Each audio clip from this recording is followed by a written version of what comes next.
magaalada Bohol waxaa la soo gaarsiiyay 4 dhaawac kuwaas oo waxyeello u soo gaarsiiyay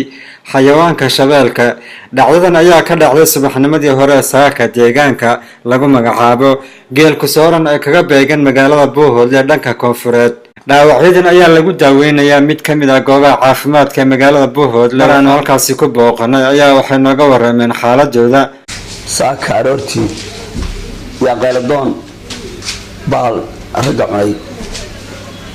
noo yimid halkaa 2 nin ku waxyeeleeyay annagu markaa halkaasaan gurmad anoo ka soo baxnay xagga Boholna waana laga soo baxay halkaasaan baalka raadkiisii ka raacnay oo ragga meesha ku dilay raadka annagu hayno oo in soconna iyo baalka aanu soo geed ku jira aanu aragnay anigoo ragga u baaleeya ayaa arkay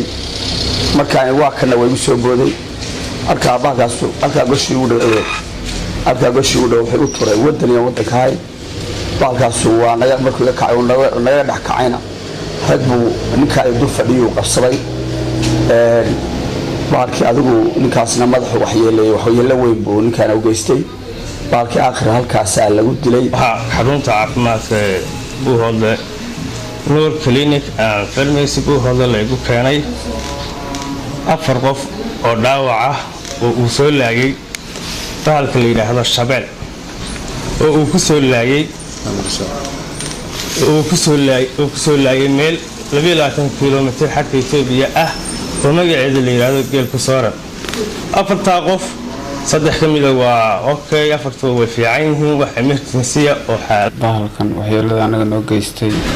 waqtigii uu meesha soo galay marka hore dool buu ahaa waqtigii uu meesha soo galay wuxuu yimid meel 20 kiiloomitir magaaladiina u jirta niman saaka iska bariisanaya 2 nin ayuu dilay dhaawacdiina la soo gaarsiiyay anoo gurmad baan ka tagnay gaariyaal baan qaadanay wadankii baan tagnay markaan wadankii tagnay waxaan tagnay isagoo gaarkiisa raadkiisii baan weynay nagoo kala filaqsan oo kala yar baahsan buu naga dhax kacay nin raggii kamid ah ayuu qaatay ka bacdi markaa nuure meesha joogay diyaar garooway ama diyaar garoow waxaan isiri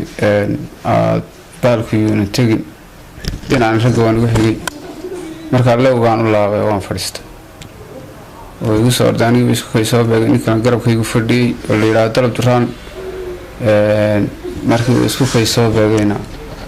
way qaatay dadkii isla markiiba dadkii baa dhinac iga maray xabad ka soo jibaan sidii isla markiiba intii ka dhaqsaray way qaatay Ismaaciil Haradigeed Ariel TV Bohol